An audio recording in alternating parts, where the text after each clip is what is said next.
Bienvenue mesdames et messieurs pour le compte de cette émission Réplique Débat. Aujourd'hui nous avons Billy Kambale de l'UNC et Yvonne Ilunga du Rassemblement Kasavubu. Avec eux nous allons parler de l'actualité, principalement l'activité qui s'est déroulée le 21 janvier avec la marche convoquée par les laïcs catholiques. Nous avons, la police a enregistré 2 morts, la MONUSCO a parlé des 6 morts. Nous allons nous apaisantir par rapport à cette information. Nous allons également évoquer la machine à voter. La CENI a commencé déjà avec la vulgarisation, alors que cette machine divise déjà les parties prenantes à l'élection présidentielle. Nous allons parler du seuil électoral. La majorité affûte déjà ses armes.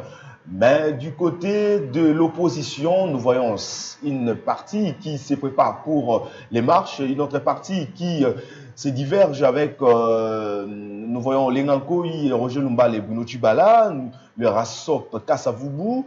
Il y a vraiment une guerre que nous avons eu à enregistrer la semaine dernière. Nous allons évoquer dans cette émission. Billy Kambale, bonjour. Bonjour. Yvonne Ilunga, soyez la bienvenue, bonjour. Merci, c'est un plaisir pour nous. Eh bien, la police, nous allons commencer avec Billy Kambale, qui est membre de l'UNC. La police a enregistré 2 morts et la MONUSCO parle des 6 morts. Déjà là, avec des manifestations, chaque sortie, des marches bien sûr interdites, avec chaque sortie, il y a des morts. Est-ce que ces marches peuvent nous ramener à l'ordre constitutionnel? Merci, messieurs les journalistes. Je voudrais d'entrée de jeu présenter mes sincères condoléances au président Vital Kamerhe et à toute la famille UNC. Nous avons perdu l'un de nos combattants à Lemba, M. Ngandou Hussein. Je voudrais rendre hommage à ce combattant et de dire que vous êtes partis, mais nous restons nous battre. Si mort devait nous arriver, nous allons mourir avec honneur, parce que nous aurons servi la cause de notre nation. Je voudrais rendre hommage à de nombreuses victimes que nous avons enregistrées à Kisangani, notre fédéral adjoint, et d'autres personnes à Kanluka ainsi que partout. Nous avons un bilan très lourd au niveau de notre parti par rapport à cette répression sanglante. Chez vous, vous avez enregistré combien de morts? Nous avons enregistré jusque-là 2 morts dans notre parti. Mais d'autres cadavres ont été volés. Et je voudrais signaler ici que même M. Ngandou, on a voulu voler son cadavre au niveau de Lemba. C'est la résistance de la population qui a fait qu'ils n'ont pas pu. Nous avons enregistré beaucoup de victimes. Je crois que même le bilan des 6 morts, c'est encore en deçà du vrai bilan. Nous continuons encore à enregistrer les familles qui viennent signaler la mort et la disparition. Plus de 500 personnes arrêtées lors de ces manifestations.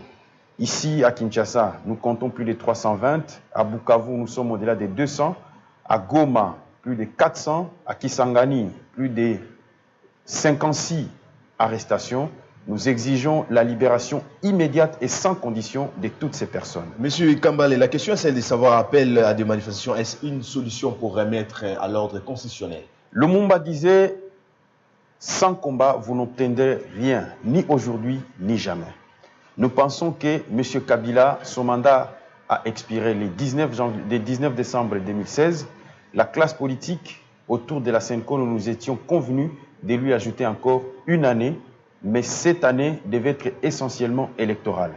Non seulement l'homme a multiplié les subterfuges, mais il a démontré qu'il n'avait aucune volonté d'organiser les élections. Voilà pourquoi. Mais la CENI a déjà publié le calendrier électoral pour le 23 décembre. Il ne faut pas tromper les Congolais. Ce calendrier a 17 contraintes qui, en réalité, sont 17 alibis pour qu'arrivé encore au 23 décembre, on nous dise encore qu'il faut une prorogation. Donc, nous disons, nous, UNC, nous, qui soutenons toutes les forces du changement, nous disons que nous nous battrons jusqu'au départ de M. Kabila. Il est totalement inacceptable qu'en pareille situation, où les gens vous demandent simplement d'appliquer les mesures de décrispation, que la réponse soit la brutalité pour tuer les Congolais. Mais cette marche a été interdite, M. Kambale. On ne peut. Infraction lorsque l'autorité interdit. Il n'y a pas. C'est de quelle autorité? C'est de quelle autorité dont vous parlez? L'autorité contestée, les illégitimes. des gens qui sont sans pouvoir, les gens qui dirigent par défi. Mais ces gens, ils ne peuvent jamais nous imposer leur volonté. La seule volonté qui nous guide, c'est l'accord de la Saint-Sylvestre, c'est la Constitution qui recommande qu'en cas de manifestation, on informe. Nous sommes sous le régime de l'information. Et donc, ces interdictions sont non seulement des violations flagrantes de la Constitution de la République démocratique du Congo, mais nous disons à M. Kabila que nous serons encore et encore dans la rue jusqu'à votre départ. Nous n'allons pas accepter, si d'autres peuples acceptent des dictateurs, nous, notre génération, n'acceptera pas une dictature. C'était déjà trop dur pour nous de voir la classe politique négocier avec vous. C'était déjà une pilule amère à avaler. Mais cette fois-ci, vous avez déclaré la guerre au peuple congolais et aucune armée ne peut vaincre le peuple. Avec la marche, il y a eu la marche le 21 janvier. D'abord, nous avons commencé, l'Église catholique avec les laïcs ont commencé avec la marche le 31 décembre 2017, le 21 janvier 2018. Pour quelle finalité? Parce que Joseph Kabila, pour le départ de M. Kabila, il ne faut même pas chercher midi à 14 h. Il doit partir et nous sommes prêts jusqu'au sacrifice pour suprême. Mettre qui à sa place? Nous sommes Congolais entre nous, on trouvera une solution. Mais aujourd'hui, l'obstacle, c'est Kabila. Si vous pensez que M. Kabila, je vais vous donner un exemple très simple. Si vous pensez que Kabila organisera les élections dans les circonstances actuelles, vous vous trompez. Regardez seulement, ces marches, on lui demande quoi? Les mesures de décrispation. Comment irons-nous aux élections lorsque vous n'avez même pas possibilité de battre campagne? Vous n'avez même pas la possibilité de faire des meetings. Vous vous rappelez notre meeting du stade Vélodrome? On l'a interdit sans motif. Lorsqu'on est interdit de manifester, on ne peut pas aller dans ces conditions aux élections. Lorsque la plupart d'entre nous qui osent élever les taux, ils sont brutalement arrêtés et jetés en prison. D'autres sont contraints d'aller en exil. C'est dans quelles circonstances que nous organiserons les élections? Par rapport à une certaine expérience que le gouverneur de la ville ne veut plus autoriser, avec ce qui s'est passé le 19 septembre 2016, il y a eu la marche qui était tournée à des pillages, monsieur. Nous disons à ce gouverneur-là, qui n'est plus d'ailleurs notre gouverneur, à partir du moment où son régime a décidé de défier le peuple congolais, seul détenteur de la souveraineté, nous disons ce ne sont que des formalités pour faire plaisir à une certaine communauté internationale. Mais la détermination du peuple congolais reste intacte. Vous avez vu le 31, la mobilisation. Le 21, c'était 10 fois plus que le 31 et le 16. Vous verrez que ça sera 100 fois plus que le 21 jusqu'au départ de M. Kabila. Et ça, nous ne négocierons pas là-dessus parce que cette brutalité inouïe qu'on fait vivre aux Congolais, c'est tout simplement inadmissible et nous devons rester fermes. J'ai dit aux jeunes, ne vous découragez pas. Ces morts sont des héros. Nous devons les célébrer. Les jours de l'enterrement de M. Ngandou, mobilisons-nous pour démontrer à Kabila qu'il est à sa fin. Monsieur Yvon Ilunga, vous êtes du rassemblement Kasavubu. Comment avez-vous observé ces événements? Vous aussi, vous avez appelé à une marche le même jour, le 21, ça a été annulé. Non, pas du tout. Vous êtes du rassemblement. Nous avons vu Roger Lumbala et Nojek également étaient dans cette conférence de presse de Roger Lumbala lorsqu'il a annoncé la marche. Très rapidement, nous avons démenti, nous avons désapprouvé les discours de Roger Lumbala qui n'engageait que lui et sa plateforme 7. J'aimerais très rapidement revenir sur ce que mon co-débatteur venait de dire tout à l'heure. Il faudrait que l'on retienne que le pays a plutôt besoin de héros que de martyrs. Les martyrs, nous allons continuer à en avoir, à enregistrer, mais pour quelle fin? Nous pensons qu'il faudrait que cette génération soit renouvelée pour la simple et bonne raison que nos politiques ont récupéré en fait la marche annoncée par les laïcs catholiques. Voilà pourquoi la nouvelle génération pour l'émergence du Congo, la NOGEC, qui est notre structure, et les rassemblements, notre plateforme, a refusé la force de l'ordre tire à balles réelles. Pas du tout, pas du tout. Je crois que nous avons appelé les jeunes à rester, à vaquer librement à ces occupations. Mon ami, sachez que la République démocratique du Congo est constituée à plus de 70% des jeunes. Si les jeunes avaient pris d'assaut les rues de Kinshasa, aucune police, aucune armée n'allait tenir. Nous félicitons, nous encourageons les jeunes qui ont fait preuve d'une certaine maturité et de rester à la maison. Sinon, quelques groupes politiques, quelques jeunes des ligues de jeunes, de certains partis politiques qui manipulent le peuple, sont sortis dans la rue et pour faire des bilans élogieux. Leur revendication est non-sens. Je pense que leur revendication n'a pas de sens, n'a pas raison d'être pour la simple et bonne raison. Vous connaissez Roger Lumbala, qui était en exil. Et sur quelle base est-il entré en RDC? N'est-ce pas, c'est sur cette mesure de décrispation? Je vous cite le cas de Olenga Nkoy. Il est président du CENSA. Sur quelle base? N'est-ce pas? C'est l'accord du 31 décembre. Mais Bruno Tshibala, Premier ministre. C'est sur quelle base? N'est-ce pas l'accord du 31 décembre? C'était pas avec l'accord de la Mais écoute, en politique, ce sont les intérêts qui comptent. Déjà, entre politiques, ils ne savent pas se mettre d'accord. Vous avez vu l'accord Ils étaient nommés suite au débauchage, monsieur. Non, c'est quoi débauchage? Qui devrait être nommé, pensez-vous? Écoutez, le principe était clair, que c'était la discrétion du chef de l'État de pouvoir, n'est-ce pas, choisir. Qui devrait proposer? C'est le président du CENSA. Proposer c'est ça le principe. Le nom du Premier ministre. C'est le président du CENSA qui devait proposer. Il était méconnu. Il est non, je crois que, après Bruno Tshibala. Vous êtes journaliste d'investigation. Allez-y fouiller, vous verrez que le président Olenga Nkoy a été nommé sur base des structures prenant part. Alors, qui avait proposé le nom de Bruno Tshibala? Évidemment, c'est le président du CENSA. Mais il n'était pas nommé avant. Comment ça? C'est le président. Non, il ne faudrait pas confondre la loi organique, la loi fonctionnelle en fait. Le président du CENSA, c'est le président du Conseil des sages du Rassemblement. Le fait. Et Olenga Nkoy est le président du Conseil des sages du Rassemblement. C'est à ce titre-là qu'il est président du Rassemblement. Et c'est à ce titre-là qu'il est président du CENSA et qu'il a proposé en fait la liste des prématurables. Donc il était déjà prédéfini, Olenga Nkoy. Il était déjà. C'est logique parce que c'était lui qui incarnait en fait le leadership du grand rassemblement. C'est à ce titre-là qu'il a incarné aujourd'hui le patriarche Tshisekedi et ses amis du rassemblement ont porté leur dévolu sur lui et ils ont fait Parlons du marche du 21 janvier. Il y a eu 6 morts selon la MONUSCO. Cela ne vous dérange pas? Écoutez, les jeunes qui descendent sur les rues pour réclamer la décrispation politique et puis tirer à balles réelles. Nous avons dit que cette marche n'avait pas sa raison d'être. Sinon, servir de béquille à une opposition en perte de vitesse, qui se met dans un alliage difficile au fait à vivre. Aujourd'hui, nous sommes en train de voir l'UNC proche de l'UDPS, de Félix Tshisekedi. Mais hier, lorsqu'ils devraient cohabiter pour une cause noble, ils n'étaient pas en mesure de le faire. Et donc, ils ont aujourd'hui sur leur tête les morts qu'ils sont en train d'aujourd'hui d'utiliser comme oxygène, comme aujourd'hui, comme poumon pour leur carrière politique. Nous ne sommes pas d'accord avec ça. Nous avons demandé aux jeunes de rester à la maison pour la simple et bonne raison que les causes pour lesquelles nos amis politiques ont récupéré la marche des laïcs catholiques n'étaient pas nobles. Qu'est-ce que vous reprochez à l'Église catholique? Nous reprochons à l'Église catholique de ne pas encadrer. Non, je dis l'Église catholique. Nous reprochons à l'Église catholique de ne pas encadrer sa vision de la marche.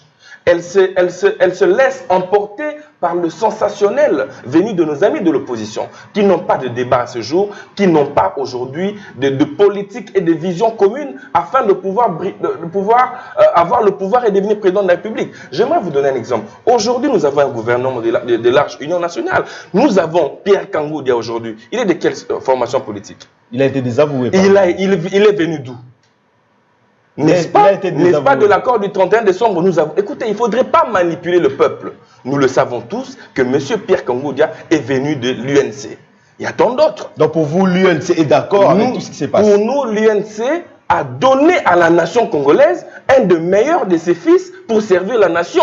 Et donc, quand vous gérez, vous ne pouvez pas appeler à une marche. Ça, c'est une manière d'escroquer la population. C'est une manière de manipuler la jeunesse. Et nous ne sommes pas d'accord avec cette manière. Vous donnez votre enfant, il gère, je prends l'exemple de mon co-débatteur, vous donnez Billy Kambale, il devient ministre des médias ou ministre de l'économie, et demain vous le désavouez, il sera et il reste membre de cette plateforme politique. C'est de la même manière que Bruno Tshibala, à ce jour, il est de l'UDPS, Olenga Nkoy, il est de FONUS, Yvan Ilunga et de Nojek, que je sois porté, n'est-ce pas, à la gestion de la République. Aujourd'hui, organiser le marche, ça n'a pas de sens. Non, aujourd'hui, cette marche, c'est une manière pour nos politiques de se donner du poids, c'est de se donner des activités. Vous croyez aux élections le 23 décembre? Nous croyons aux élections, voilà pourquoi nous nous sommes désengagés de cette marche. Voilà pourquoi la jeunesse a accepté, en fait, a entendu l'appel. De quelle jeunesse? Je dis de la jeunesse déterminée, de la jeunesse renouvelée, de la jeunesse non manipulée. Nous ne sommes pas derrière des politiques. Nous avons pris le devant pour dire nous ne prenons pas part à cette marche. Voilà pourquoi la marche n'a pas tenu. Monsieur Lecoeur, je vous affirme. La marche n'a pas tenu parce qu'elle a été interdite ou bien non, la marche n'a pas tenu parce que la population n'a pas adhéré à cette marche. Nous sommes à plus de 70 millions d'habitants. Et ces 70 millions d'habitants, à Kin, il y a près de 8 à 9 millions. Parce qu'il y avait des militaires partout, par-là. Il y avait déjà des barrières partout. Aucune armée au monde ne peut tenir face à la population. Et la population congolaise est représentée par près de 90%, j'ai bien dit, de la jeunesse. Lorsqu'on tire déjà à balles réelles, c'est pour cela ces jeunes, écoutez, ces réservés avaient peur si on n'avait pas mis des militaires. Pas du tout. Tirer, les jeunes ont atteint une maturité que nous saluons. Parce que nous sommes là en train de motiver, en train de sensibiliser, qu'ils n'adhèrent plus à des marches, à des visions erronées, des politiques en perte de vitesse. Billy Kambale, des politiques en perte de vitesse. Moi, je ne suis pas venu amuser la galerie, mon frère. Nous avons des vies humaines qui ont été fauchées par la brutalité d'une armée qui n'est qu'en fait qu'une juxtaposition des mercenaires recrutés dans les pays étrangers pour venir tuer les Congolais. Je suis venu sur votre plateau. Vous avez bien sûr de preuves. Je suis venu sur votre plateau. Pas pour entrer dans des querelles ridicules et inutiles. Je suis venu parce que je sens l'appel de tous ces compatriotes qui sont sortis en masse pour défier un régime sanguinaire. Je suis venu parce que je leur ai dit que nous ne faiblirons jamais jusqu'au départ de M. Kabila. Je suis donc venu sur votre plateau. Pas pour entrer dans des querelles de qui est au gouvernement, qui ne l'est pas. Votre gouvernement ne nous intéresse plus. Nous ne sommes plus partie prenante. Nous vous laissons gérer. Organiser le marche, faites ce que vous en voulez. Mais nous, ce qui nous intéresse, c'est qu'à la tête du pays, il y a un homme qui veut assujettir tout un peuple. Et notre devoir, c'est de les déboulonner par des voies pacifiques telles que prescrites par la Constitution en son article 64. Pourquoi pas les élections? S'ils disent que la marche n'a pas été une réussite, pourquoi nous ont-ils coupé l'Internet? Qu'ils ouvrent l'Internet, qu'on leur montre ce qu'a été la marche du 21. Combien les Congolais sont sortis dans toutes les 24 communes de la ville de Kinshasa. À Goma, ils ont tiré à l'église. À Bukavu, comment dans toutes les rues, le peuple a envahi les rues. Comment à Kisangani, on a défié l'armée de M. Kabila. Qu'ils ouvrent Internet. Ils prennent le plaisir de dire la marche n'a pas réussi. Mais ouvrez-nous l'Internet. Pourquoi vous avez coupé Internet? Parce que vous savez très bien que vous voulez cacher la vérité. Pourquoi vous volez les corps des personnes que vous avez lâchement abattues par des tirs à balles réelles? Nous ne nous laisserons pas faire. Parce que nous sommes un peuple debout et nous n'accepterons jamais que dans notre propre pays, nous vivions comme des esclaves. Est-ce que l'Église pouvait prendre cette partie? C'est-à-dire, aujourd'hui, l'Église qui communie avec l'opposition pour faire pression au pouvoir en place. C'est le rôle vraiment de l'Église. C'est exactement le rôle de l'Église. Je voulais condamner ici les Binzambi. Vous êtes en train de vous détourner et pendant que vous fêtez, vos propres fidèles sont victimes d'un régime dictatorial. Vous vous laissez emballer. Vous serez aussi comptable que ceux qui font la complicité. Qu'est-ce qu'ils doivent faire? Le courage de l'Église catholique, le courage récemment de l'Église protestante au travers M. Ekofo, le pasteur Ekofo, le courage du responsable de l'Église musulmane, les responsables de certaines églises, notamment aussi l'Église kimbanguiste. Je salue ce courage-là. Mais vous ne devez pas arrêter. L'Église protestante n'était pas dans cette logique de marche. Le fait déjà de dénoncer le non-État qui n'existait pas, c'est en fait un appel pathétique. Les responsables de l'Église musulmane a demandé qu'on encadre la marche. Mais cette marche, c'est quoi en fait? Pourquoi vous ne voyez pas les drapeaux des partis politiques? Parce que la logique est telle que nous devons marcher. C'est une marche citoyenne. Lorsque nous quittons de chez nous pour aller marcher, ce n'est pas pour faire la promotion de nos partis politiques. C'est pour dire tout simplement, trop, c'est trop. Nous ne pouvons plus accepter de vivre comme des esclaves dans notre propre pays. Vous ne pensez pas aller aux élections avec ces calendriers électoraux? Des élections dont vous parlez, ce n'est même pas dans la tête, ni dans les calculs de la majorité au pouvoir. C'est connu. Mais la majorité prépare ces élections. Il les prépare. Vous avez eu les audios d'une réunion de la majorité présidentielle. Vous avez compris. Donc, ces audios, cette majorité présidentielle est en train de travailler. Ces audios où vous sentez que Minakou disait Nanga nous a aidés avec sa stratégie. Mais est-ce que ça c'est une élection? C'est tout simplement un club d'amis qui sont en train de se concerter pour encore une fois voler la victoire du peuple congolais. Nous nous battons donc pour des élections libres, démocratiques, transparentes, ouvertes à tout le monde. Ceux qui veulent gérer avec Kabila, ils peuvent continuer. Nous n'avons aucun problème avec eux. Pour nous, le problème, c'est Kabila. Nous n'avons même pas à nous focaliser sur les autres parce que nous savons très bien comment notre pays fonctionne. Comment pensez-vous, Yvon Ilunga, pour ces marches qui nous ramènent avec des morts, ces marches qui divisent encore la classe politique, à quelques jours, à quelques mois des élections, est-ce possible? Écoutez, la nouvelle génération pour l'émergence du Congo que je représente ici s'est inscrite dans la dynamique des élections. Le Congo de demain s'écrira avec une nouvelle génération. Le Congo de demain s'écrira avec la vérité. On dit vous êtes une génération corrompue parce que vous êtes manipulé par des biais des banques. C'est pour cela vous changez de discours à tout moment. La politique, ce n'est pas de la démagogie. La politique, ce n'est pas du spectacle. La politique, ce n'est pas du sensationnel. Qui fait le Je crois que les discours de mon co-débatteur, c'est du sensationnel. En fait, lorsque le pasteur Okofo dénonce qu'il n'y a pas de route, je crois que vous avez suivi il y a peu, les hauts cadres du pays sont descendus pour constater qu'il y avait des poubelles à gauche et à droite. Les efforts sont fournis pour que la République rentre sur le bon train, prenne un bon train, afin que nous puissions arriver à l'émergence dans les jours à venir. Mais lorsque vous êtes en train de manipuler la population, ça nous disons non. À ce genre de message, nous avons ériger une barrière efficace, de telle manière que ce genre de messages ne passent plus. La manipulation n'a plus sa place, n'a plus sa raison d'être, parce que ce sont les jeunes qui meurent dans les marches, dans vos marches que vous organisez. C'est nous qui mourrons dans vos marches que vous organisez, alors que vos enfants vivent à l'étranger, alors que vos enfants... Est-ce qu'il faut tirer à balles réelles? Non, écoutez, les balles réelles dont vous parlez, vous en avez les preuves? Je ne sais pas. Ce sont des provocations. Nous avons vu certaines images qui... Ce sont des intrusions. Qui dérangent. Ce sont des intrusions. Pour la simple et bonne raison qu'il y a une autorité établie dans la République démocratique du Congo qui est habilitée à pouvoir encadrer les marches dans la mesure du possible. Et lorsque cette autorité vous dit que nous ne sommes pas en mesure de vous encadrer, parce qu'il y a des services qui fonctionnent. N'avez-vous pas appris que dans ce pays, il y a eu intrusion, il y a eu une tentative de coup d'État? C'est pour cela qu'il faut tirer à balles réelles. Lorsque c'est Mukungubile, nous sommes tous prêts à dénoncer.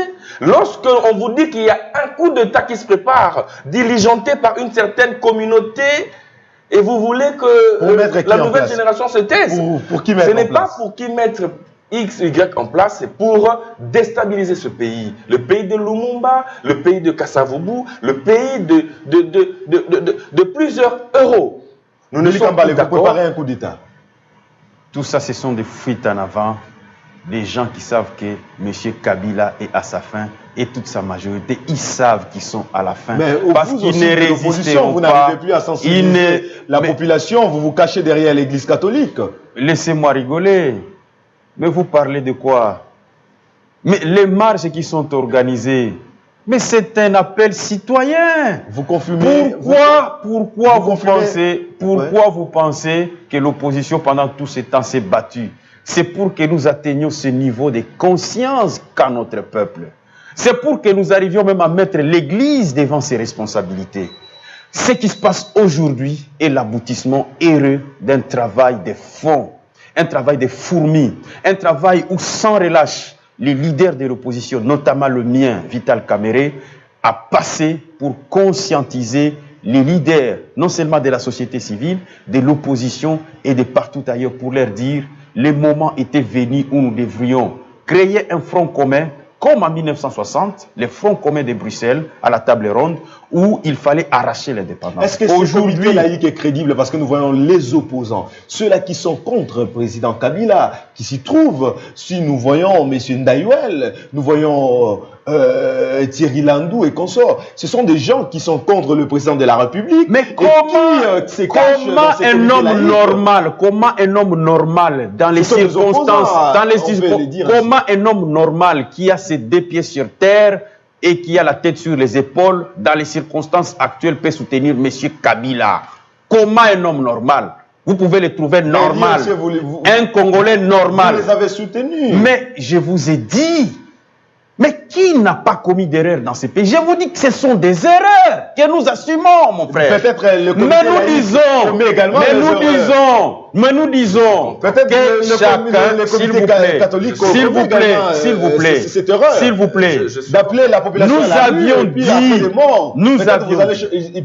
s'il vous plaît, changer de discours. D'entrée de jeu dans cette émission, je viens de vous dire que c'est la mort dans l'âme que nous avons négocié avec ce pouvoir finissant. En 2016. C'est la mort dans l'âme. Ne pensez pas que quand nous étions autour de la Senco le 31 décembre en signant cet accord, c'était avec joie. C'est avec pincement au cœur que Kabila devait encore avoir une année de plus. C'est pas parce que vous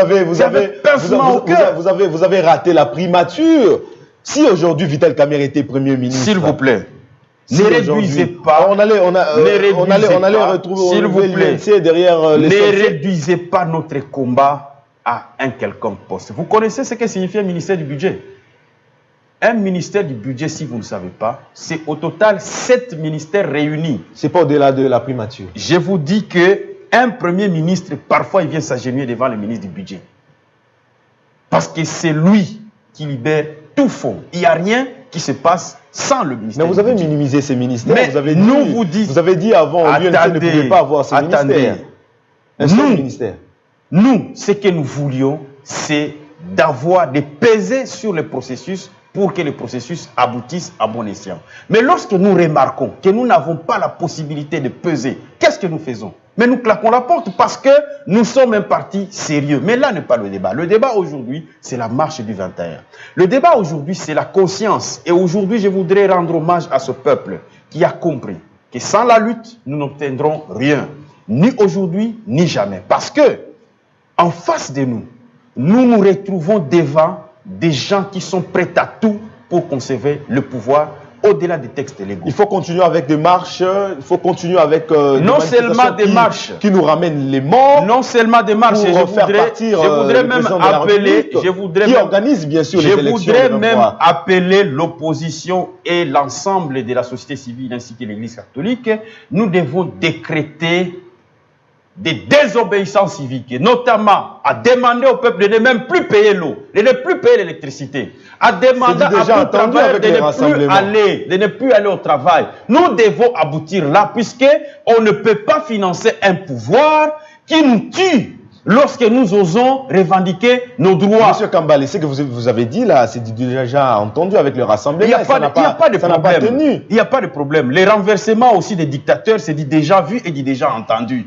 Les départs par des marches pacifiques des dictateurs, c'est du déjà vu, c'est du déjà entendu. Le Congo n'est pas en train d'inventer la roue. Donc, ces marches pacifiques aboutiront au départ de Kabila. Vous pouvez me croire parce que pour nous, c'est une profession de foi. Nous y croyons, nous y travaillons et nous sommes prêts à risquer même nos vies. Nous sommes prêts même à nous offrir un holocauste pour que ce combat aboutisse. Comment pensez-vous pour barrer cette route? Je crois que je suis content d'une chose. Je suis content parce que nos amis de l'UNC reconnaissent, ils ont lancé aujourd'hui le mea culpa à la population congolaise pour dire qu'ils s'excusent en fait de leur passé. Mais il faut retenir une chose, nul ne peut se prévaloir de sa propre turpitude. Aujourd'hui, si la situation du Congo aujourd'hui, le bilan est partagé. Nos amis de l'UNC partagent le malheur du Congo. Voilà pourquoi la nouvelle génération n'adhère pas à ce genre de discours. Le président Kabila, qu'il se trompe. Nous ne sommes pas ici membres de la majorité présidentielle, mais nous voyons le Congo autrement. Proche de la majorité présidentielle. Nous voyons le Congo autrement. Nous voyons le Congo renouvelé. Et le président de la République partira sous bas des élections. Voilà pourquoi nous avons dit non aux marches. Les marches qui ne nous donnent que des morts.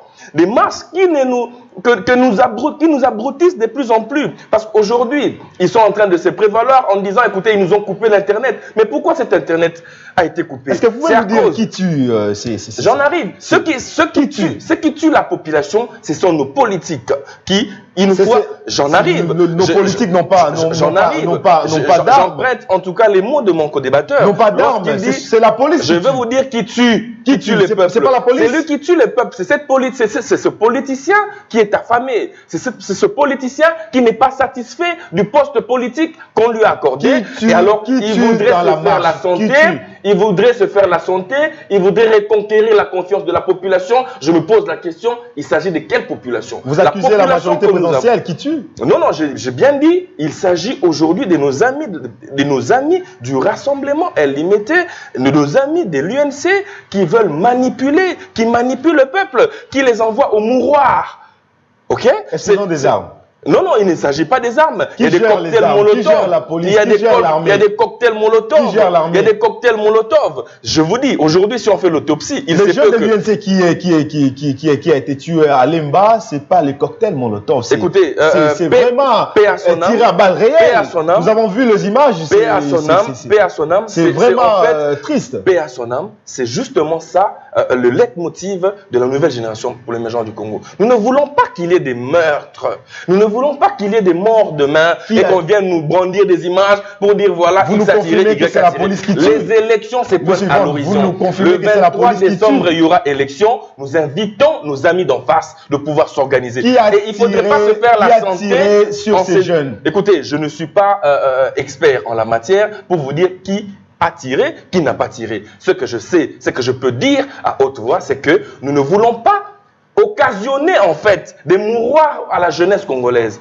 C'est quoi les mouroirs à la jeunesse congolaise? Ce sont des organisations, ce sont des marches qui n'ont pas de tête ni de queue, qui n'ont pas d'objectif. Je vous pose la question, vous organisez une marche sans itinéraire, ce n'est pas amener les jeunes au mouroir?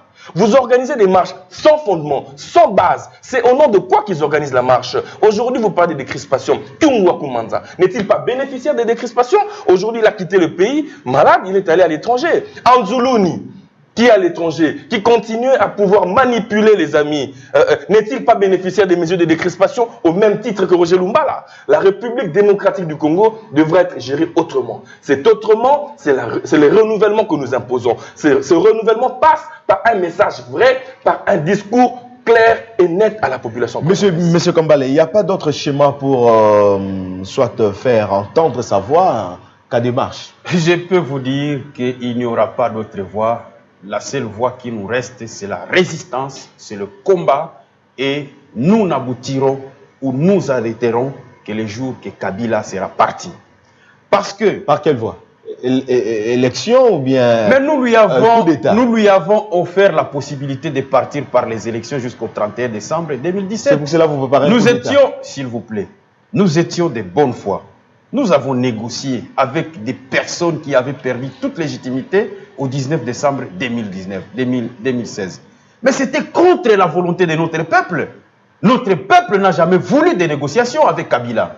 Notre peuple n'a jamais voulu que les gens se réunissent autour d'une table avec les personnes qui les tuent, qui les malmènent, qui les maintiennent dans la pauvreté. Mais nous l'avons fait, s'il vous plaît, cette population. Nous l'avons fait parce que nous sommes des responsables et nous pensons que le peuple, il faut lui donner la direction. Mais notre patience a une limite. Vous aviez déçu la population. Cette direction que nous avions montrée au peuple congolais avait la bénédiction de l'Église. Mais au finish, tous nous sommes arrivés à la même conclusion.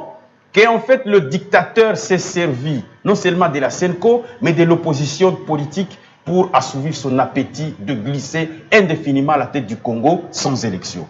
Et aujourd'hui, nous disons que cette mésaventure doit prendre fin. Voilà pourquoi nous mobilisons notre peuple comme un seul homme pour barrer la route à cette tyrannie qui veut imposer une bourgeoisie comprador qui pille notre pays et qui va planquer l'argent du Congo dans les îles Vierges, dans les paradis fiscaux. Nous disons que nous n'arrêterons pas. Nous nous battrons jusqu'au sacrifice suprême et le Congo sera sauvé parce que nous avons la foi. Et nous disons que la guerre que Kabila a lancée contre Dieu, il doit être sûr, personne n'a vaincu l'Église depuis la nuit des temps. Vous n'êtes pas des catholiques. Des empereurs et des rois ont été défaits. Parce que tout simplement, l'Église, c'est la nôtre. L'Église, c'est nous. Vous êtes catholique? Je suis protestant, convaincu, je suis baptiste. Mais pour l'instant, je dois dire que j'ai mis entre parenthèses ma prière à l'église protestante parce que je crois que son comportement, il a trahi le peuple. Et aujourd'hui, je suis pour l'église catholique parce que cette église est pour le peuple. Puisque une église qui ne compatit pas avec ses propres fidèles, c'est une église vendue à l'oppresseur. Et donc, moi, je suis honnête avec moi-même. J'ai dit à tous ceux qui veulent s'aventurer, à s'aborder les efforts du peuple congolais, à se tirer de ce gouffre dans lequel M. Kabila y a plongé. J'ai dit tout simplement honneur à ce peuple qui se bat. Et je voudrais, en chutant par cette prise de parole, dire à tous ceux qui disent que l'UNC doit présenter des excuses. J'ai dit très bien qu'à tout moment, nous avons toujours été humbles lorsque nous avons pris une mauvaise direction, de reconnaître que ça c'est une mauvaise direction. Quand nous avions pris la décision de quitter le gouvernement, c'est parce que nous sentions que ça c'était un bateau qui était en train de chavirer. Si vous aviez la primature, vous alliez agir ainsi? Le président Vital Kamerhe était président de l'Assemblée nationale. Vous savez de quoi il s'agit? S'il vous plaît, je chute par là. Vous savez de quoi il s'agit, un président de l'Assemblée nationale? Mais il a accepté d'abandonner tout ça parce que l'intérêt supérieur de la nation nous parlons, nous sommes à la fin. Surtout, et c'est là que je chute, un petit poste de Premier ministre où on sent que Tchibala, en fait, c'est un membre du cabinet de M. Néhémie Mouilagna. Ou pour qu'un membre du gouvernement, et avec une autorisation de Tchibala, doit demander au préalable l'autorisation de Néhémie Mouilagna. Est-ce que ça, c'est un Premier ministre? Monsieur Vital Kamerhe ne peut jamais être ce genre de Premier ministre. Voilà pourquoi ils savent pourquoi ils ne peuvent pas cohabiter avec un tel homme. Yvonne Ilunga, nous sommes à la fin d'un processus, c'est lui de faire partie de M. Kambale, merci. Machine à voter, la CENI a commencé avec la vulgarisation en 1 minute. Cette machine qui divise déjà la classe politique, mais la CENI descend déjà sur terrain pour sensibiliser. Sans plus tarder, j'aimerais rapidement glisser un mot. Je renvoie notre population, la jeunesse consciente, à aller lire l'ouvrage du pape Paul VI, publié en 1973, qui s'intitule Popularum Progressio. Il dit ceci: l'Église est là pour sauver les âmes et non alors jamais s'immiscer dans les affaires d'État. Pour la simple et bonne raison qu'au sein de l'Église, il y a ceux qui appartiennent à l'opposition et à la majorité. Lorsque vous appelez à la marche, c'est pour, en fait, diviser vos enfants. Alors que nous sommes tous enfants d'un même peuple. Nous venons tous d'Abraham. Abraham qui a donné Isaac et Ismaël. Merci beaucoup. Les chrétiens viennent d'Isaac et les islamiques viennent de... Nous parlons de la machine à voter. Évidemment. Alors, la machine à voter, c'est un atout, c'est un élément potentiel pour les élections, pour la simple et bonne raison que ça nous facilite plusieurs éléments. Ça nous permet, en fait, à la minute, d'avoir les résultats de gauche à droite, du nord au sud, de l'est à l'ouest. Aujourd'hui, j'ai bien dit machine à voter. En fait, ne vous fiez pas à tout ce que l'opposition est en train de dire. C'est pour gagner la sympathie de la population. Parce qu'ils savent que la population attend ce genre de discours. La machine à voter nous permet aujourd'hui de voter au Nord Kivu et à la minute à Kin, vous avez les résultats. Ça nous permet de voter à Boudjala, vous avez les résultats à Kin. Ça nous facilite en fait le temps des résultats. Et j'aimerais appeler nos compatriotes qui pensent, qui hésitent, qui pensent qu'il n'y aura pas élection dans ce pays, cher ami, la CENI, qui est l'organe technique habilité à nous donner la date, l'heure et le jour des élections, a déjà dit que les élections auront lieu le 23 décembre 2018. Merci beaucoup. Aux partis politiques, nous les appelons à pouvoir s'organiser. À l'Église catholique, nous les appelons à faire la concorde au sein de la classe politique congolaise. Il ne faudrait pas qu'ils servent de béquille à une opposition en perte de vitesse. Le message de la NOJEC, de la nouvelle génération, c'est que nous disons, ces genres de messages politiques ne passeront plus. Nous nous sommes érigés en mur de Berlin pour barrer la route à tous les manipulateurs politiques. Merci beaucoup. Billy Kambale, la machine à voter dans 1 minute. Comment réagissez-vous? La CENI a déjà commencé avec la vulgarisation. Cette machine est une machine à tricher. Parce que la majorité au pouvoir a compris par n'importe quelle manière, elle ne pourra jamais gagner les élections dans ce pays, compte tenu du bilan catastrophique de sa gestion. Cette machine, c'est en fait une manœuvre pour M. Kabila de vouloir contrôler le processus électoral. Et nous lui disons, nous allons faire échec à cette énième manœuvre qui tend à vouloir maintenir le Congo dans cette espèce de cacophonie apocalyptique qui doit perdurer au travers de l'État dans notre pays. Merci Billy Kambale. Et je chute mon message à la jeunesse. Dans 15 secondes. Jeunes Congolais, si vous ne voulez pas verser votre sang pour votre pays, même le chien viendra le happer. Vous devez savoir qu'il n'y a que par la lutte que nous allons conquérir notre dignité. Levez-vous. Au prochain mot d'ordre, nous devons multiplier encore fois 100 la mobilisation telle qu'elle a été le 21. Merci Parce que vous avez démontré que nous sommes un grand peuple et le jour du sacre, nous serons là pour célébrer le départ du tyran et son régime exécrable. Le changement n'est pas seulement pour appeler aux jeunes à sacrifier leur vie pour que les politiques puissent avoir le pouvoir. Nous pensons que le moment est là pour que la population congolaise puisse comprendre qu'il faudrait avoir l'amour du pays. On peut aussi demander le départ du président Kabila sans pour autant qu'il y ait des morts. Mesdames et messieurs, merci de nous avoir suivis. Restez toujours branchés sur les ondes de Siloé TV. Vous avez remarqué, on devait parler du seuil électoral. Malheureusement, le temps nous a fait défaut. Restez toujours branchés sur les ondes de Siloé TV avec cette émission Réplique Débat. Merci à Billy Kambale pour la disponibilité. Merci à Yvonne Ilunga pour sa disponibilité également. Mesdames et messieurs, merci. Restez toujours branchés et continuez à nous faire confiance.